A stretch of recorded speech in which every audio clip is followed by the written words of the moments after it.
Hello fellow book addicts, it's time for July's book haul. In this video I'm going to show you the results of not one but two dealer visits that I made with a friend of this channel, Whitney of Secret Source of Storycraft, when she was over in the UK a few weeks back. And then I've got some collection fillers, some list-based purchases, and finally a few new books as well. So let's start with the first of those dealer visits. We went to see Morris at Zardoz Books, also trades as All You Need Is Books, and he's got a really large range of secondhand, mainly science fiction books, not exclusively so, but mainly science fiction books. He now has a part of his facilities shop that you can visit during office hours. It's usually best if you email in advance just to check there's going to be somebody there. I think if I remember rightly, I've got a few seconds of video footage to give you some sense of what's in store for you there. So here we are in Zardoz Books, slightly chaotic shop, and basically everything from that white bookcase kind of here and round all the way down here, all the way down here to the end. There's Whitney. Say hi, Whitney. Is all science fiction, and it's all £1 each, and it's a great way of, if you want to bulk up your collection, or if there's something specific that you're looking for, it's good to browse. I think it's probably true to say that all the good stuff, the better condition, the rarer and so on, is in the warehouse, and that stock's available online. But if you consider this stuff to be surplus stock, then there's bargains to be had. I've come away with a little pile, which we'll look at in a bit, but well worth a visit. It is a bit in the middle of nowhere in deepest, darkest Wiltshire, near Melksham, but if you're within an hour or two, then I think definitely worth a visit.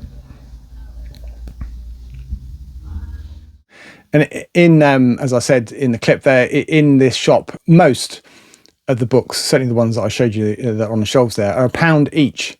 And the condition of them varies a bit, but most of it's in really nice condition, or certainly good enough. And it's a great way to bulk out your collection. So Whitney and I had a happy hour or so with Morris, perusing his stacks, and this is what I ended up with. I didn't do too much damage. I think I came out with about no more than 20 books, and £1 each. Why not? So I've got Edgar Rice Burroughs' Swords of Mars, which is book 8 in the John Carter series. And I've got several of these, but I didn't have this one. It's with a nice Bruce Pennington artwork, and I'm yet to read any of these. I really need to give them a go. So that's the first one. Then switching gears, we've got Lois McMaster Bujold, Borders of Infinity, which is not really a short story collection. More, it's an omnibus of 3 novellas set in the Miles Volkozigan series of books. I'm not quite sure exactly where it falls, but this is in really nice condition. So I nabbed that for £1. And we've got a Walter M. Miller, Conditionally Human, A Terrifying Glimpse into the Future. This is for a late 60s panther, it must be, for 3 and 6. And this is an omnibus again, actually, of 3 novellas. He didn't write many books. Canticle for Leibowitz is the one that he's by far the most famous for. So anyway, Conditionally Human. And I've got an omnibus edition of this. It's all about the omnibuses today, isn't it? When you're waiting for an omnibus, nothing for ages, and then 3 come along at once. Joe Haldeman, Forever War. So I've got an omnibus of all 3 books, but I did not have a copy of this one. To be honest, I don't know how much of a rush I'm in to read the others. This one, I think, is the most celebrated and probably the better book. And I might just get rid of the omnibus one now. And if I happen across the other 2 at some point in the future, then happy days. But I'm pleased to have I don't know if it's a first, UK first. Yeah, I think it is actually. So this will be the Orbit first edition in paperback, for what that's worth.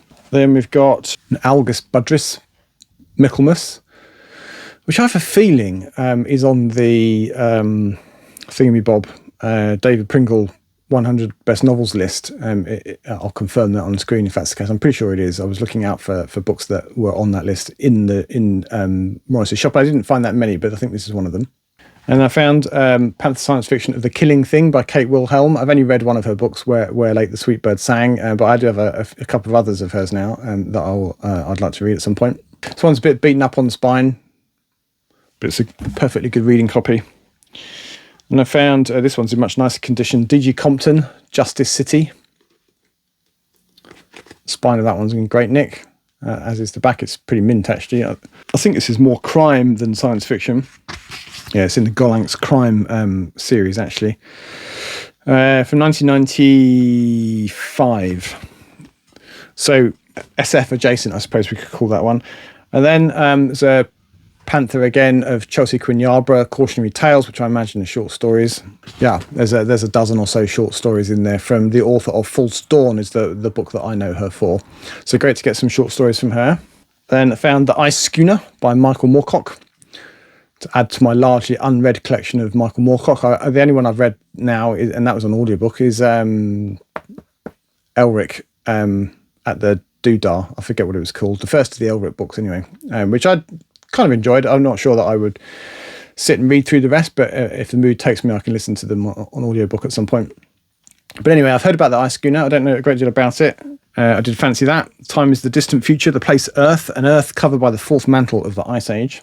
And then we've got Robert Charles Wilson, which I think I found at Zardos. Possibly this is a refugee from the other dealer, Bob's, which we'll talk about in a minute. And that is Memory Wire by Robert Charles Wilson. I don't quite recall where I found that.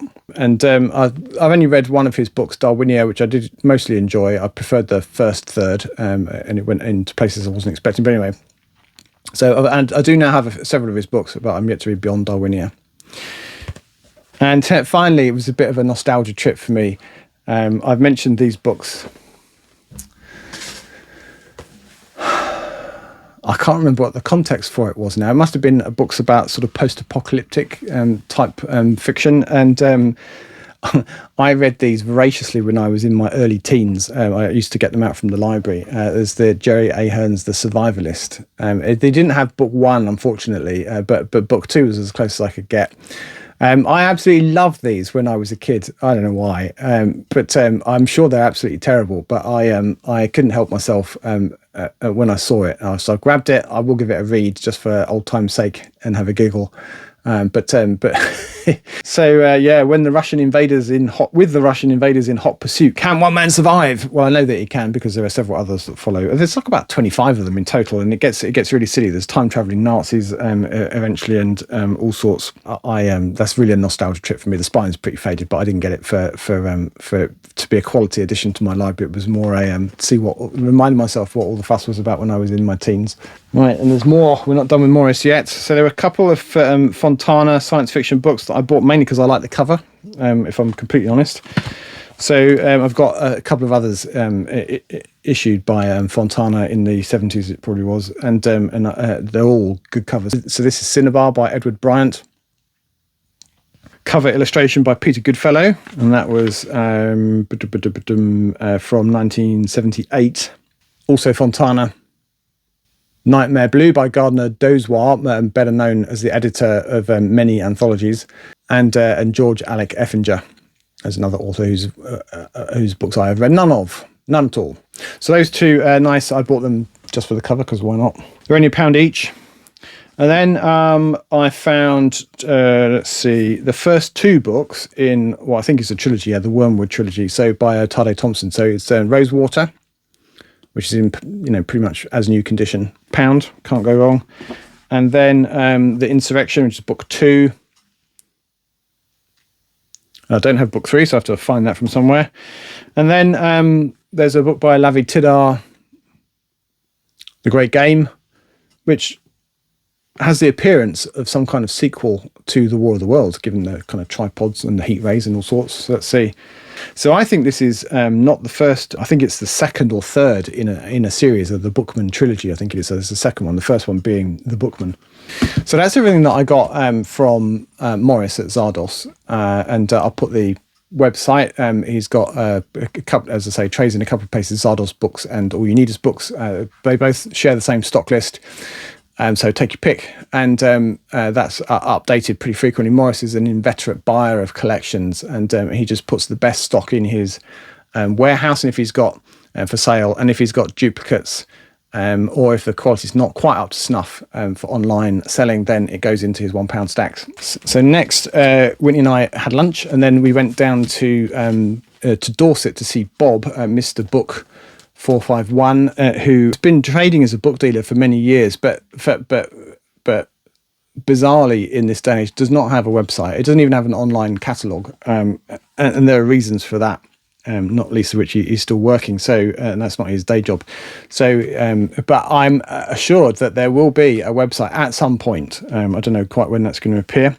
So the way that you have to do business with Bob at the moment, if you don't see him at a book fair or something, is to email him, and I'll put the email on the screen here. Email him with your list of stuff that you want, and he'll go and check his stock and tell you if he's got it or not. He does ship internationally, and we'll do that for you at pretty much cost. But the main, I suppose, the two main features of Bob's selection is the breadth of it. There's an astonishing range, hundreds and hundreds of hardbacks, all in absolutely pristine condition, bagged, very well looked after, and then must be thousands, tens of thousands maybe of paperbacks. Which is quite an undertaking to get through if you want to do that in a reasonable time. It's not open to the public, generally speaking. I did that by arrangement, but you can email him, as I say, with things that you want. So what did we find there? What did I find there? So there was a trio of Michael Bishop books, and one of them caught my eye because it's on as one of the few books that I didn't yet have on the Broderick and DeFilippo 101 best novels list. So I have, of the 101 on there now, I think I possess about 98. One of them I used to have but have since discarded, and I'm not going to seek it out. If I come across it, then I'll do that. So I'm missing one or two. One of them is a Philip K. Dick book, and I can't remember what the other one is. But Brittle Innings by Michael Bishop was the one that I was missing, which is, I don't know, it's kind of like it seems like the plot of Field of Dreams. It's baseball related. Yeah, it says here on the back here, a richly told tale with the full mythic magic of Field of Dreams. So I don't know if this is the book that Field of Dreams is based on. Don't know. I'm not convinced about that. But anyway, it's about baseball. That's as much as I know. And then he also had, it's quite tricky to find in good condition, I think, Philip K. Dick is Dead, Alas, also by Michael Bishop. So I think it says here, a wonderfully inventive novel and lovingly crafted homage by one of the best of the younger SF writers. So yeah, Philip K. Dick is Dead, Alas. And then in for a penny, in for a pound, I also got Eyes of Fire by the same author, Michael Bishop. And this is a pocket paperback, a US edition. And then talking to Philip K. Dick, as we very much were, I couldn't resist. This is absolutely mint condition. One of the black SF masterworks from the 90s, Time Out of Joint by the man himself. I do already have a copy of this. I've ejected it already in quite a tatty paperback. So please replace it with one of these. I do find I've said it about a million times. I do much prefer the black science fiction masterworks to the more recent yellow spine ones, although there are less of these than there are of the yellow ones. It's a bigger range now. So that was all the paperbacks that I got at Bob's, but what about the hardbacks? Last time I went to Bob in October, I hit pay dirt. There were a number of the Broderick and DeFilippo books that I needed on the list that he had there. So I came away with a bunch of books, probably spent way more than I intended to. This time I took some books down to sell to Bob, which he very kindly took off my hands in exchange for a bit of store credit, as it were. So I got Michael Moorcock's Blood, which at the risk of repeating myself is on the Broderick and DeFilippo list. I already had a perfectly acceptable copy of this book in pristine condition. I can't remember, I got it probably on eBay or something, in a trade paperback, so exactly the same cover, but trade paperback. But he had the Millennium hardback, so that I thought it would be rude not to get it. I bought this because I like what I've read of Eric Brown so far. So this is Binary System. Nice cover. Cover art is by somebody called Adam Trudowski. And then slightly randomly, this is a book that came away and later felt, well, why have I got this? But it's The Rapture of the Nerds by Cory Doctorow and Charles Stross. So there's the reason I'm being a bit of a completist with Charles Stross and not with Cory Doctorow, although I do have a few of his books. Tor hardback, and I think it was the US edition. Yeah, it looks like it. So predictably, I suppose, for the author of Accelerando and for a man in Cory Doctorow who's obsessed with the near future, this is a sort of post-human tale, as far as I can tell, anyway. And then I got the hardback of Divine Endurance by Gwyneth Jones. Gwyneth Jones is an author whose work I've read one of, which was White Queen. I've got the two that follow, and then a couple of others too. In fact, I already have a copy of Divine Endurance by Gwyneth Jones in the paperback here, in the Unicorn edition. So now I have the hardback. I can jettison this one, so I can create a bit of space on my shelf. A couple of people have recommended this to me and thought it was great. So nice to have the hardback of that. That's in the George Allen and Unwin. And then this one was a bit of a collection filler. I've got everything that Paul Macaulay's written so far, at least, in hardback where it's available, with one or two exceptions where I just haven't been able to find them.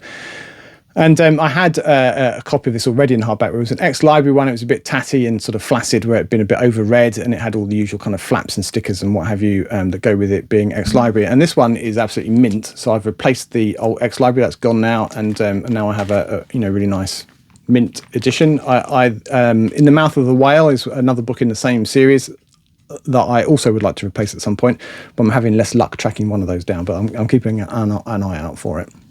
And last, I was very pleased to find that Bob had several copies, in fact, of Ash, A Secret History by Mary Gentle, and I slightly ahead of this haul video, a few weeks back, I looked at the biggest, fattest books in my collection, and this was one of the biggest, but not the biggest. This was Mary Gentle's a British author, and this was published in the UK in one volume, but it was for the US. It was broken up into 4 separate books, which is just parts of the novel in the UK edition, just because of its size. I don't know if the American audience is just too weak to hold it. I don't know. Just kidding.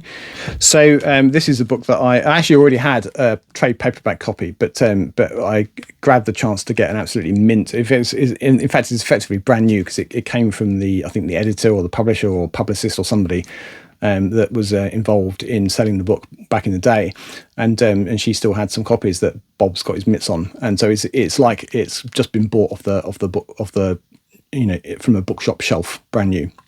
So 2 dealers in one day. I think I was quite restrained in my purchasing. I could have gone slightly more crazy than that, perhaps. But it was only a limited amount of time. By the time you've kind of perused all the shelves, you've seen how many shelves there are at Morris's, at least, and Bob's is no different. We were on the clock, so that's all we had time for on that particular day. It was a lot of driving, actually, about 5 hours in the car to get to Morris's and then down to Bob's and then back again. But it was worth it. Next, we've got some list-based purchases that I've come across in various ways. And having acquired nearest damn everything on the Broderick and DeFilippo list, my attention has been redirected to the David Pringle 100 Best Novels list, the list that precedes the Broderick and DeFilippo one. So I've been seeking them out. So Mac Reynolds, Looking Backward from the Year 2000. This is a first edition. I think it's UK. Let's have a look. Yeah, a UK edition. Looking Backwards from the Year 2000 by Mac Reynolds, and this is in fantastic condition. I think I paid a tenner for it, something like that. So very happy, maybe a bit less happy to have that. This one I'm really looking forward to reading. A little bit like Purveyne. This is an alternate history that imagines that the Reformation in the UK never happened, and so the Catholic Church is in charge. Very much so on top. It's a theocracy, effectively. But anyway, the alteration by Kingsley Amis. And this I just got the other day, and it's in absolutely pristine condition. It was advertised as in good condition, and I sometimes think that people misunderstand what that means when you list a book. I mean, it is a little bit browned on the text block, as you might expect for a book that's 50 odd years old. I think it's 1976 this came out. Yeah, so nearly 50 years old. So it's a bit aged, but the dust jacket's in really nice condition. The boards are in fabulous condition. The green boards. With the gilt lettering on the spine. So I'm very happy to have that. I do like a good alternate history. And then let's see what else we got here. I have a nothing particularly special copy of, and it's true of all of these actually, of Angela Carter's Heroes and Villains, which again is on the Pringle 100 Best Novels list. Slender novel. Unbelievably, I don't already have a copy of this, but this is a Penguin Modern Classics edition of Anthony Burgess's A Clockwork Orange. And then a Faber and Faber edition of The Inheritors by William Golding, author, of course, of Lord of the Flies, which I was forced at gunpoint to read several times at school. But I'd probably enjoy it if I read it now. Has a little bit crease on the spine, but is otherwise in good condition. And then I thought I'd ordered a recent science fiction masterworks edition of Dances at the End of Time by Michael Moorcock, which again is on the Pringle list.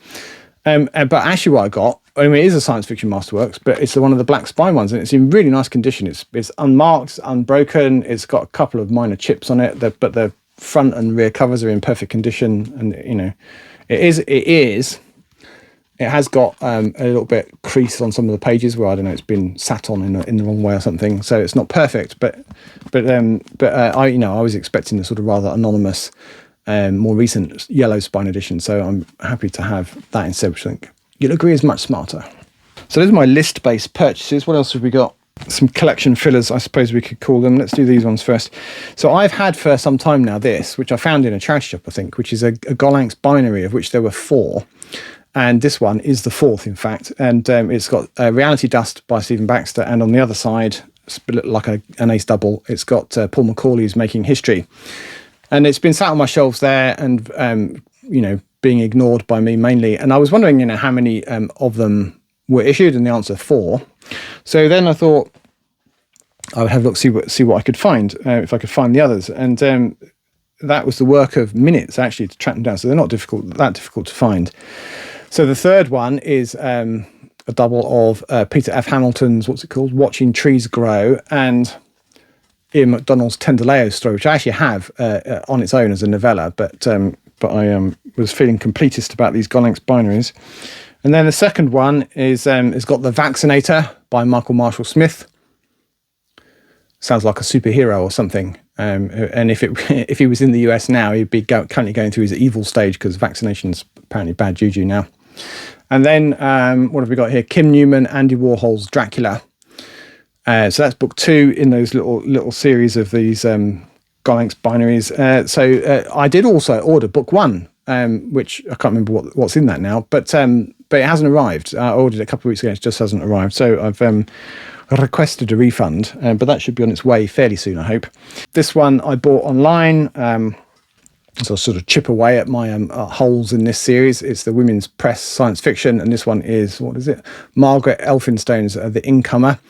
And I like this partly because the stories are important by otherwise neglected feminist or female writers, and these were all published for the first time in the UK in this format.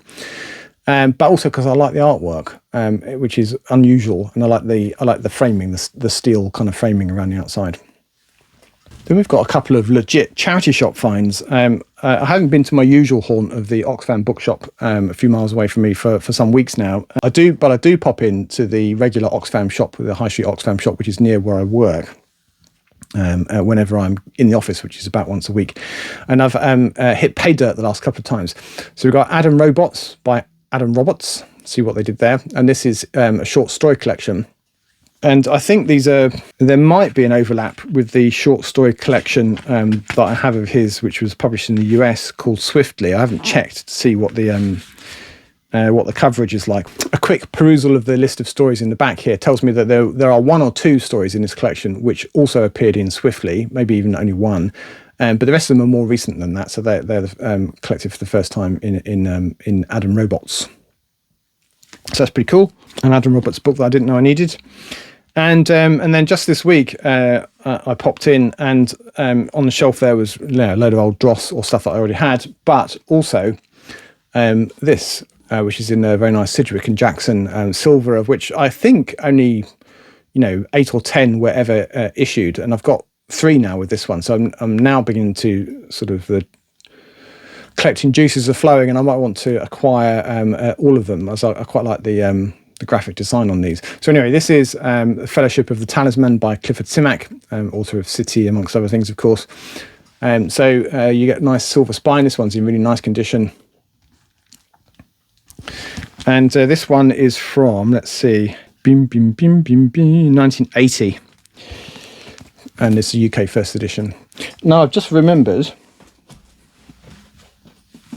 exciting stuff. that the Dancers at the Edge of Time, at the End of Time rather, that not only was it not the edition I thought it was going to be, but this one is signed. It's inscribed to somebody, to Dixie it looks like, from way down yonder in the land of cotton. I think he lived in Texas for a little while, did Michael. All the best, Michael Moorcock, July 9th, 2003 maybe. So that's nice. So I don't have anything else signed by Michael Moorcock, but there we go. Actually, here's some more charity shop finds. So this one is Paolo Bacigalupi's The Water Knife. A couple of people recommended that to me after I'd read The Wind-Up Girl, and they said that this book was also very good, if not better, actually. And so I was pleased to find that. It was just sitting there in a charity shop. Awesome.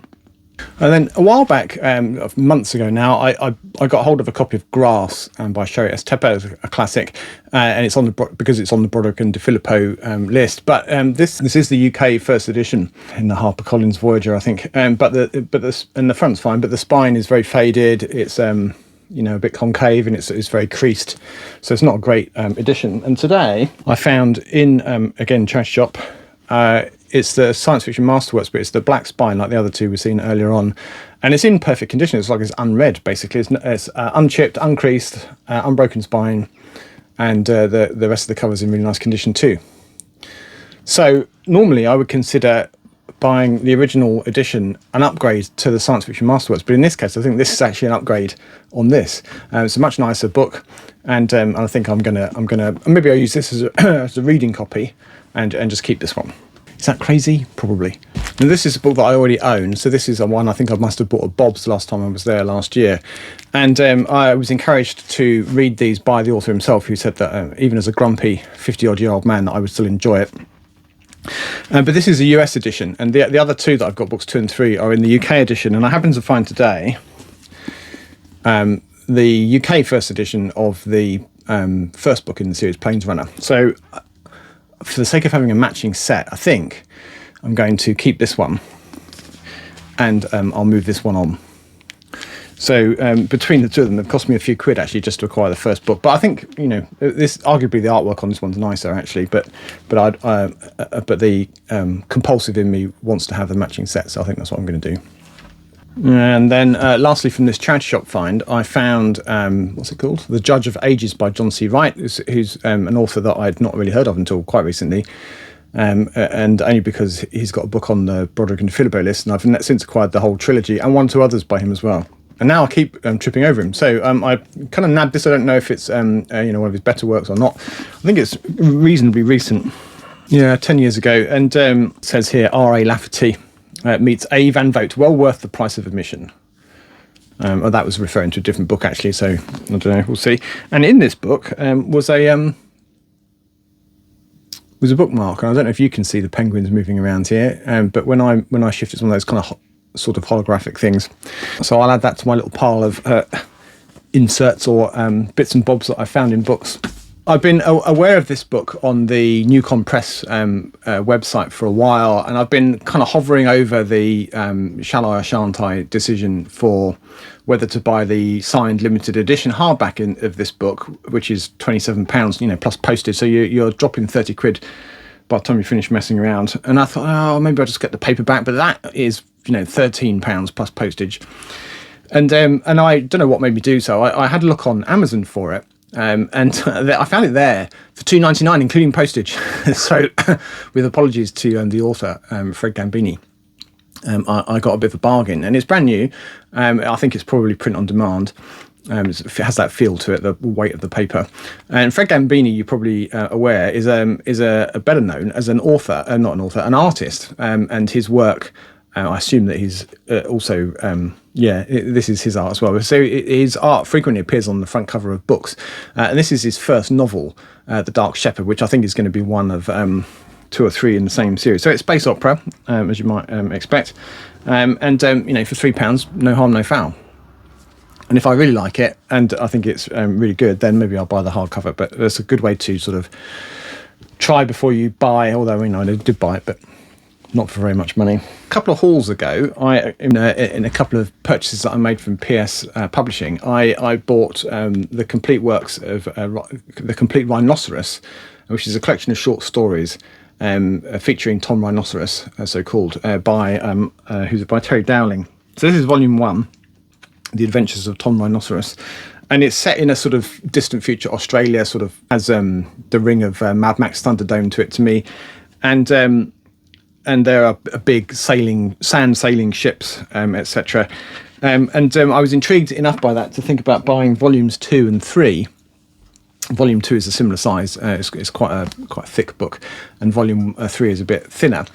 And so I ordered volumes 2 and 3. This was cheap. It was on sale, £3 or £4. And volumes 2 and 3 were not. They were a bit more expensive, not a lot more, like £10, £12, something like that. I'll put the price on the screen. And I was expecting a paperback. What I actually got was the hardback, which I think is an escapee from a box set that PS do for the full set of 3 in this hardback with a rather nice kind of the illustrations printed on the laminated boards. And I think it usually comes with a dust cover, because you can tell that from the images on the website, and then it's in a slipcase which has also got printed imagery on it. And they sent me this because they're out of stock of the paperbacks at the moment, and apparently will send me a paperback when it comes into stock, whenever that is. It doesn't have a dust jacket, but it is rather pretty, and it's got a page marker. Always love a page marker, and the illustrations are rather nice. So my volume 2 is hardback without its dust cover, which should be part of a box set of all 3, and it doesn't match, which is a little bit distressing, but I'll cope. And then volume 3 that is in the correct paperback edition with the sort of French flaps. This is not actually stories at all. So volumes 1 and 2 are short stories or novellas featuring Tom, captain of the Rhinoceros. But volume 3 is a sort of a memoir. It's a companion, I guess we could say, where the author discusses the origins and development of every story in the classic saga of the Blue Captain. That being Tom Rhinoceros. Fascinating insights. I mean, I won't read this before I read the other things, but I think that would be a fascinating addition if I do plough through both sets of books at some stage. Then that will be an interesting addition. And in the same package, they also sent me, which I didn't order, I know by way of some kind of compensation for volume 2 being in hardback or whatever. They also sent me another edition of book 1 in the exact same as I've already got. So that's a surplus to requirement. So I have emailed them and said, do you want me to send this back to you? But on the basis that they're selling them for £3 at the moment, I doubt it. So I'm probably going to end up giving this away. So watch out for that at some point. I'll give it another week, and if they haven't responded to me, then I shall dispense with it. And that is everything for this haul video. Now my challenge is to jam them all onto my shelves, but that's my problem, not yours. As always, thank you for watching, and until next time, goodbye for now.